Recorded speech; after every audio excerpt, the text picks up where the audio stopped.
Experience the splash of a fresh, zesty orange with a perfect sugar rush at the same time with this real orange cake. All you need is whipped cream, orange pulp, and a soft honey cake. Nyam Nyam will show you how to whip up this artisanal dessert with simple to follow steps. Let's get started. All you need is 250 grams of cake mix, 3 eggs, 1 teaspoon of vanilla extract, 50 millilitres of milk, 30 millilitres of oil, and whisk it together. Then we add 10 grams of honey. Mix that in nicely. And we're ready to pour it into our baking tin. We're using a little bit of wax paper at the bottom there just to help prevent sticking. Now that deliciousness goes in the oven for 30 minutes at 180 degrees. Take it out of the oven when it's ready, put it on a baking tray, and we're going to slice it into 3 equal layers. Now from these layers, we're going to do cutouts. We're going to use 2 different size cookie cutters, circle shaped, one slightly bigger than the other. Remove the excess cake. These are going to go inside our orange. Now we're going to cut the end off our orange. Be very careful not to chop your fingers off. And we're going to scoop out the inside. Be a little bit patient with this part of the process. Removing the entire pulp, and there we have it. Now with another orange, we're going to just take a few slices out of that one. Now add 150 millilitres of whipping cream, 30 millilitres of sweetened condensed milk to a bowl and whisk it till light and fluffy.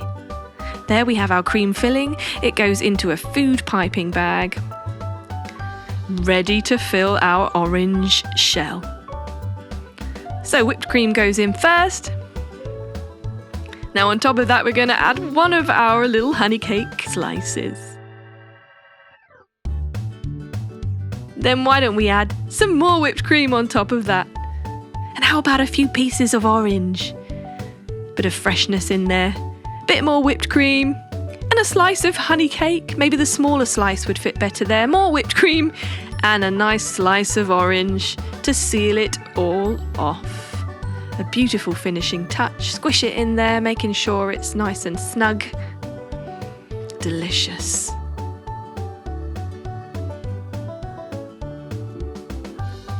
Now we can just coat that with a little layer of honey using a brush. And why not sprinkle some icing sugar on top for that extra sweetness with our zesty orange and maybe even a sprig of mint. And it's ready to serve. Let's have a slice then.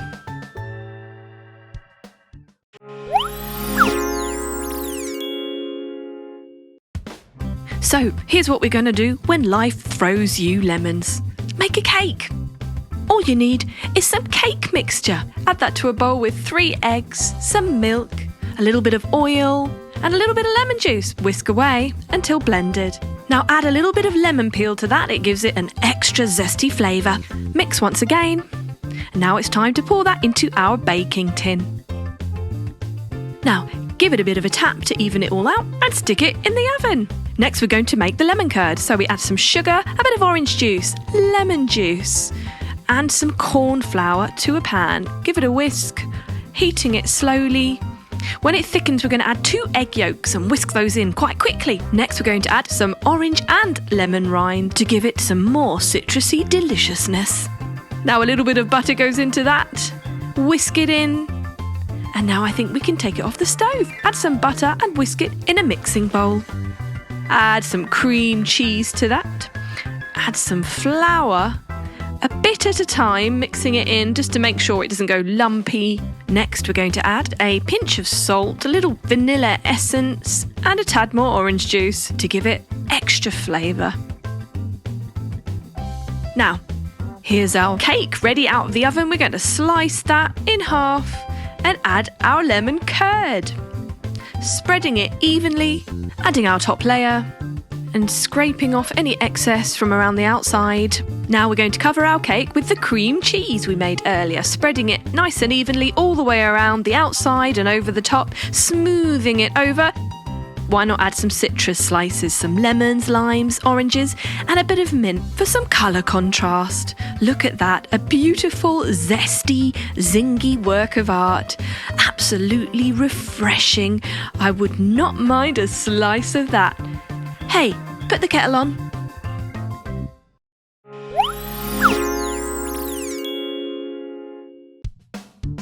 Who fancies an edible pot of flowers? Well, I certainly do. All you need is a basic chocolate cake to slice the top off, making it flat, and we're going to slice that in half. Now in between these layers we're going to add some buttercream. Nice generous helping of that gets spread out evenly. Next layer goes on, and we've got another cake which we've also sliced, so we're going to add a third layer on top of this buttercream icing, it nice and deep for our flower pot. And there you have it. Just smooth the outside there. Now we're going to cut it to shape for our pot. There you go, it's as easy as that. Now we're going to smooth buttercream icing around the entire outside of our cake. Time to flour a chopping board and roll out our fondant icing. So we're going to roll that out into a nice big flat piece to cut out our 3 shapes. These are going to go around the outside of our cake, using a little bit of water to stick them together. Super easy this one. Just got to make sure you measure everything to size. Turn that upside down, and voila. Some more buttercream icing on there. It's time to make the soil. Stick some Oreo cookies in a blender, and those are going to stick on top of our buttercream.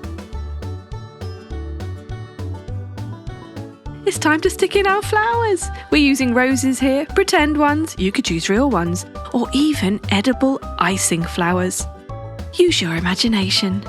A great gift for Valentine's Day. Yummy.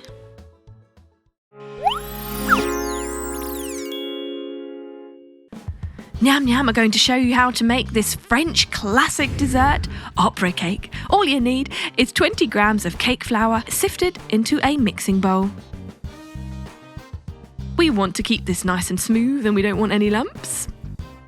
Now we're going to sift in 140 grams of almond powder. This is to make our almond sponge cake. Next we add 1/4 teaspoon of salt. Mix it all together. And time to add our eggs. We're adding 5 eggs to this mixture. No need to whisk them in advance, just chuck them right in and whisk it all up together. Now we're going to add another 10 grams of cake flour and 30 grams of melted butter. You can just pop that in the microwave in advance. Right, once that's ready, we're going to put it aside. And in a separate mixing bowl, we're going to add 5 egg whites. Keep the yolks aside, whisk that up.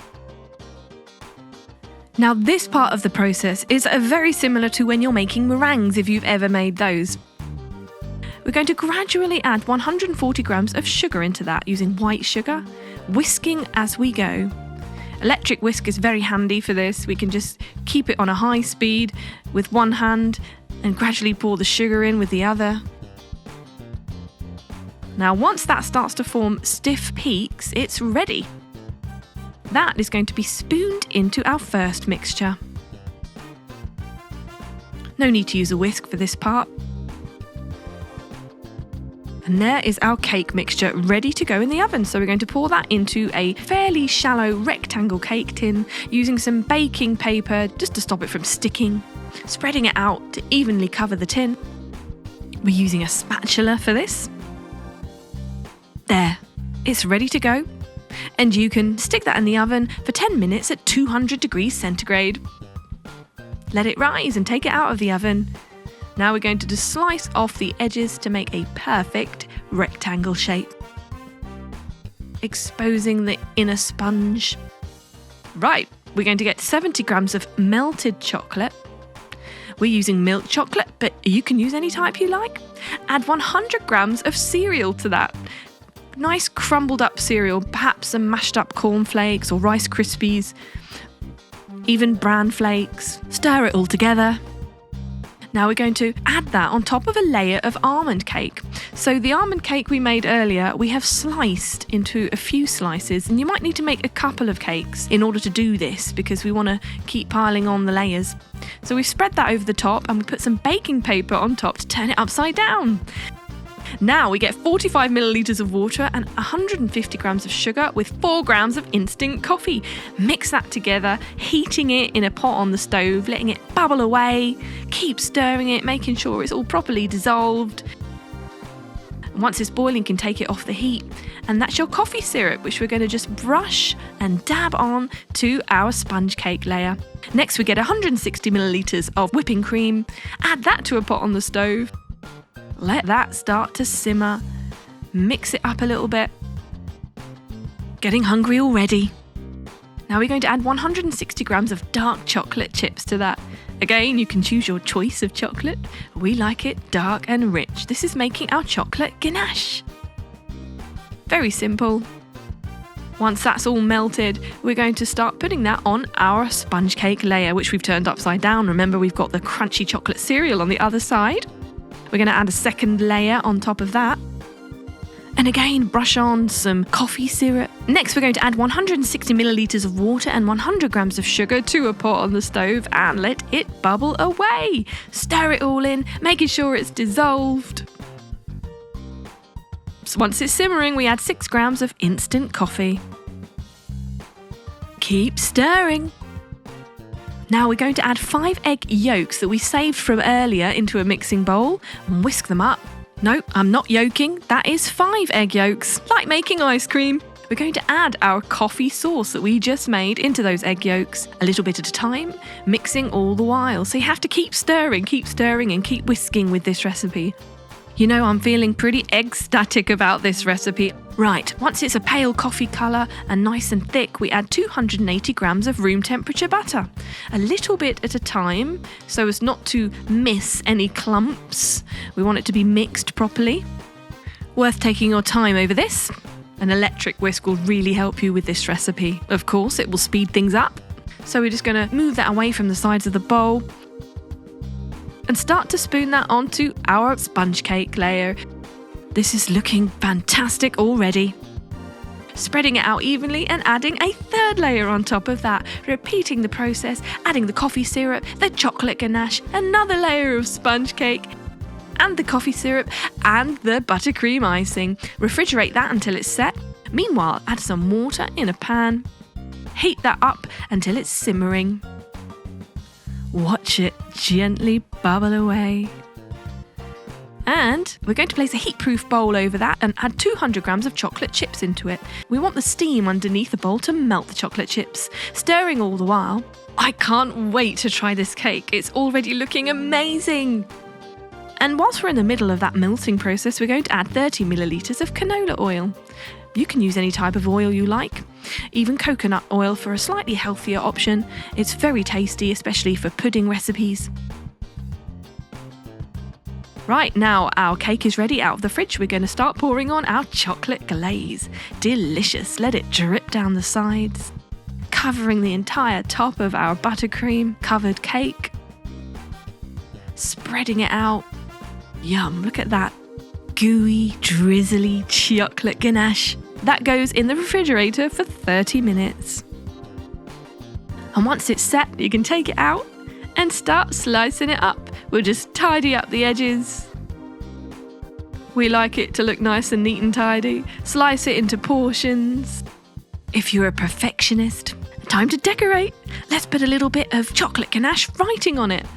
Let's write the word opera, of course, since it is opera cake. You could write a friend or family member's name if you wanted to personalise it. Little bit of gold paper there. Anything you like to make it look special. Delicious. French opera cake, fit for royalty.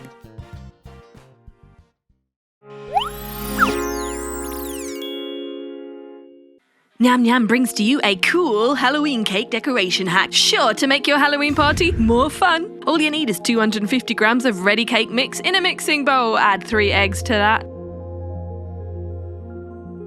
30 millilitres of oil, 60 millilitres of milk, and and whisk away. It's as easy as that. Right, now that's ready, it's going to go into our cake tin, which we've covered in baking paper to make sure it doesn't stick.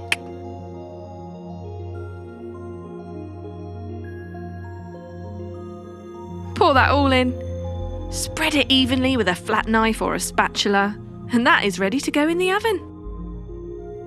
There. We're going to bake that at 180 degrees for 30 minutes. Whilst that's nicely rising in there, we're going to get 200 grams of butter and whisk that up in a mixing bowl. Make sure it's room temperature because that will make it much easier to whisk. When it's slightly pale and fluffy, we add 400 grams of icing sugar. We can add it a little bit at a time so it doesn't powder everywhere. Maybe half-half. Whisk that up. There you have your buttercream icing. Add 100 millilitres of milk to that just to soften it a little bit. We're whisking in between each ingredient that we're adding on a fast speed. And 20 grams of cocoa powder because we want our buttercream to be chocolatey.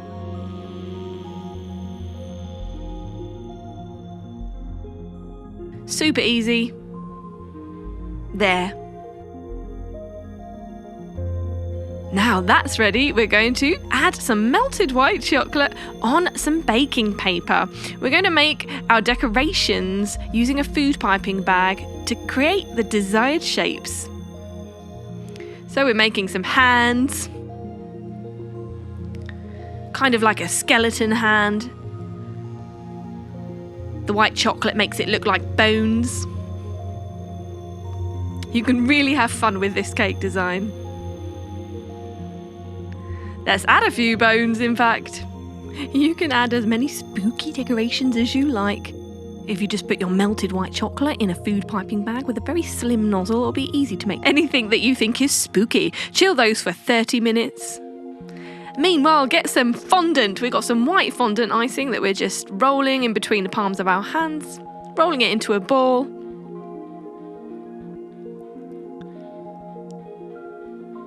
Now we're going to start moulding that into a skull, squishing the sides, using some tools to help us because we want indents where the eyes would be.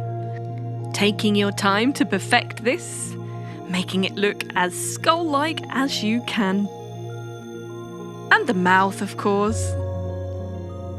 You can just use a sharp knife for this.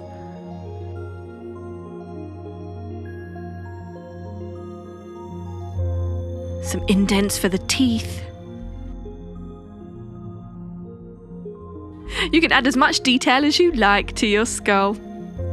And if you're feeling really brave and creative, you could create a whole skeleton body. So we're just going to manipulate that a bit for finishing touches, just to perfect our skull shape.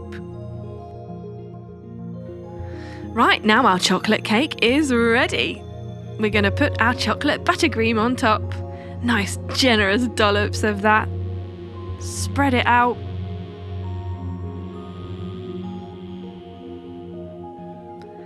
Yummy. Covering the entire outside, all the way around the edges. Artistic, creative cakes like this do require a little bit of care and attention, but it's definitely worth it for the final visual result. Now we've got some pocky sticks, which we're just using to build a kind of fence around the edge of our cake. We've got a few cookies which we've chopped in half to create our gravestones. Writing on them has been made by dark chocolate melted through a food piping bag. A little bit of mashed Oreo cookie to look like soil. And of course, don't forget our fondant icing skulls. Now, if we want to be a little bit playful and fun, we can add our hands and bones. Coming out of the grave, as if somebody is reaching, trying to get out. And there you have it, a graveyard tomb cake.